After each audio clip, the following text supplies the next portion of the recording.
bien repasser? Excellente question.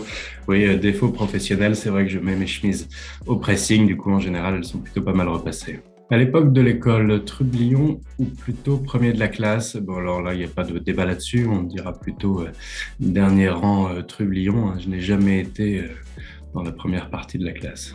Pourquoi le pressing en particulier? Tout simplement parce que c'était un secteur d'activité qui n'était pas glamour, auquel personne ne voulait se lancer. Donc je me suis dit très humblement qu'en me lançant dans le pressing, c'est là où j'aurais le moins de concurrence, où ce serait le plus facile, ou le moins difficile en tout cas, de percer, de trouver un chemin. Les trois clés pour être un entrepreneur durable. Alors la première, à mon avis, c'est d'avoir des convictions. On ne peut pas se dire qu'on va lancer une entreprise responsable si on n'a absolument aucune conviction personnelle, si c'est juste pour faire du greenwashing et surfer sur une vague, ça ne marchera pas, le consommateur ne sera pas dupe.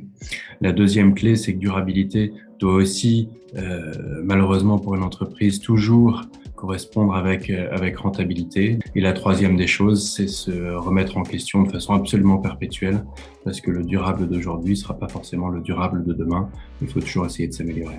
Une entreprise profitable et durable, quelle est la clé pour y arriver? Alors là, malheureusement, il n'y a pas beaucoup de secrets, hein. C'est beaucoup de travail, beaucoup d'abnégation, beaucoup d'humilité, énormément d'humilité.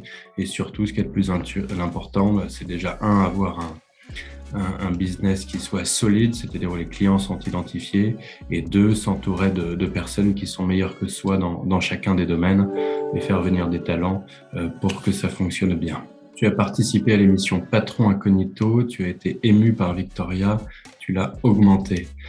C'était une très belle émission, c'était absolument passionnant et en plus ça nous a fait une communication d'enfer.